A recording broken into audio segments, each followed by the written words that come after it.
สูบหน้าอันออมปะกุ่มนุกเชียวมาเด้อนึกเฮ้ยนี่กำลังกินนะมาแซ่บใดทุกเจ้าเอ้ยไปได้ออเอได้เรื่องออมปะกุ่มนี่อืมอืมอืมการถูกบ่ห้อง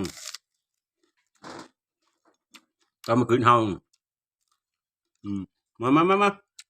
ฝากกดติดตามเลยเด้อเก็บปะกุ่มมาไปตึกสะดุ้งว่านนี่แหละต้มแต่ว่านนี่นะทางโมจะสิอ้อมปะกุ่มกินของเจ้านะยังละต่ำนะนี่ได้ต่ำคืออ้อมขี้เล็กคืออ้อมบ่อนคืออ้อมอันนั้นน่ะละอืมอันนี้อ้อมผักกุ้มพวกเจ้าเคยกินบ่เสื้อหนังเข้มเสื้ออันกระดูกหมูคือจะเห็นในคลิปก็อย่าลืมเด้อกดไลค์กดแชร์ไปให้ค่อยเด้อสาธุ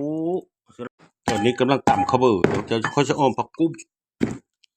อันนี้ยานางก็ซอยเอานะแต่พอตะเมสิไม่ได้ซอยนะซอยสก้อนซอยเล็บๆแล้วจึงมาตำเสื้อกับข้าวเบอร์อันนี้ก็บัดสิปลูกผู้บัดสิปลูกไปจึงพึกพอหอมปีลงโอ้ยผู้มีผ้าหอมหาตะเพาะตะเมน่ะซื้อดอกมาได้อันนี้ไม่ได้ซื้อนะดอกพอหอมปีนี่นะเพิ่นน่ะซื้อดอกมันอ้อมสารอ้อมไหวคือกันอันนี้ซะมันมีดอกเดี๋ยวนี้ในสมัยคูมือนี่นะมันเป็นดอกนะมีทันคนมันหลายแล้วเขาขายเป็นโลเป็นโงนแล้วเดี๋ยวนี้นะมันเป็นนั่นนั่นได้คือนะ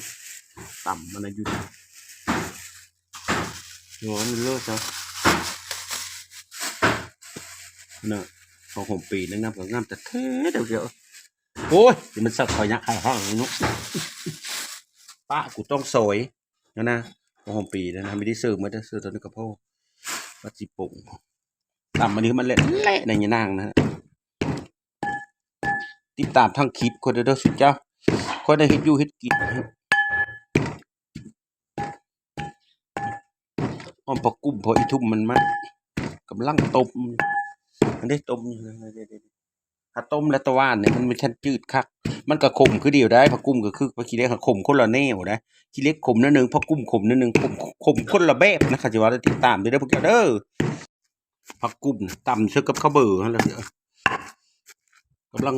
ต้มกระดูกหมูอยู่ต้มหนังอยู่เลยหนังกระซึ่งตั้งให้มันขุยสักก่อนอ้อมผักกุ้มมีมันอ้อมขี้เล็กได้ชอบละกินมันนี่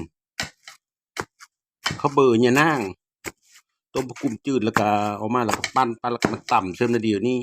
นั่นน่ะนะอ้อมผักกุ้มก็คำข้าวเหนียวคุยเลยแบบนี้นะโอ้ยไม่ได้กินตะหึงเลยนะมันเป็นปีแล้วบอกเขาไม่ได้ไปสู้ตึกสะดุ้งอย่างนี้นะมันไปไม่ได้แล้วคือขี้คานมื้อนี้กระมู่ว่าไปอยู่ไปเลาะคายอันเธอป่านะวะมู่สิไปอยู่ไปซะเข้าไปว่านนี่ได้ออกมือหน่อยขี้คานเชไปแล้วคานได้เอาเฮ้เอาเฮงลงหนังขายคืออยู่ตลาดดีกว่าเนาะสู้หาเงินก็ได้เงินไปตึกป่าได้ทับป่ามีได้แล้วก็แต่ว่าลุกเท่านั้นละจบกับลังสีอ้อมดอกเจ้านะอันนี้ต่ำแล้วก็เอาน้ำเทาะเสื้อแล้วก็คนแล้วมันไปเทาะเสื้อหม้อแล้วมันโอ้ยอยู่หม้อก็กำลังเต้นเบิ้งทั้งคลิปก็ได้เด้ออ้อมอันนั้นพักกุ่มจ้าโอ้ยไม่เมนอ้อมพักกุ่มเลยว่าฟ้าพักกุ่มอันนี้นะลืมเบิ้งน้ำนะโมอันนี้นายซาหนายเด้อเติงเลิงย่ากระโตะประเดะมีอยู่กุสินั่นตักหอยตักอ้อโอ้ยนายสารลืมมาเบิ้งพอเอาก่อยเสื้อโคกอันนี้มันเหม็นอ้อมแล้วน่ะสวาต้มส้มตั้งวางได้พวกเจ้าพอดีได้เมื่อกี้นี่มีท่านได้คุดเลยฮะนะ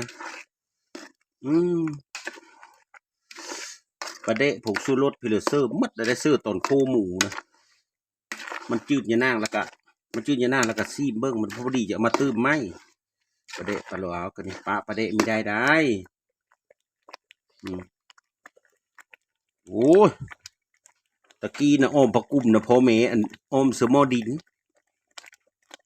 ปั่นเอาอีกนะเกณฑ์รู้ไหมก็ซื้อโมดินมื้อเช้านี่คือจะซื้อหน่อไม้ไหลผัดไปคว้าไปผัดเขาเอาหมดย่าสิพระอีหินก็หลายพระอีหินนะอยู่ตลาด ขายเครื่องมือหน้าเขาก็ลงไปขายเครื่องมือหน้าซื้อหน่อไม้ไหลมาเก่งเก่งเขาอย่าเยอะนะเกมด้วยลายนะเก่งลายมันก็มันมีมดนะมันเป็นอันเก่ามันมีเยอะมันเป็นอันนั้นนะโอ้ในซันในอื่นเนี่ยสีที่ตะบุมีโมดิน โอมสมโมดินคักแท้ๆนะอันนี้ก็เอาพักของเปลงมันโอ้ยเสพเด้ที่ถ้าจะกินเสพก้อนแล้วเจ้าได้เสื้อได้ผักนางตูได้เสื้อพักหอมปีพ่อถ้าเสื้อหอมปีเขามันขึ้นแต่หอมปีมันในนั้นได้เห็ดกินผู้ไทยเห็ดกินก็เสื้อไปอีตู้เขามันขึ้นแต่อีตู้มันเป็นในนั้นคุณคนเสื้อครบมดพักค้ากระเสื้อหอมปีกระเสื้อไปอีตู้จักขึ้นพี่แล้วบ่เสื้อพักค้าขึ้นแต่พักค้าอันนี้คือกันตัวพวกเจ้ามีเยอะคอยบอกอ้อมประกุมเนี่ยโซ่น้อยซอดเลยก่อนนะเป็นตาแซ่บเลยนะสุดเนาะ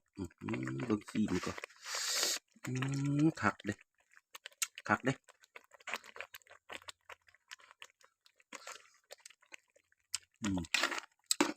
แซ่บปั่นพี่เลือปั่นกระดูกมุงหนังเข้มเสื้อมีเขามันแซ่บกับโค้งแล้วเนาะโซ่คักปาดไปเลยปั่นนี่เฮ้ยอ้อมประกุมค่อยนะ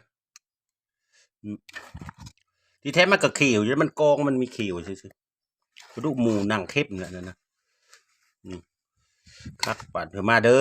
อเซ็ตเห็บหอยได้แต่บ่เกี่ยววันนี้นะนะกัดหูบูเฮากัดมาควิดเฮาธรรมดามาเผ็ดแห้งโคมาเผ็ดแห้งแล้วมากินกับออมโบนนี่พ่อเมย์พากินแต่เก่าเอาออมผักกุ่ม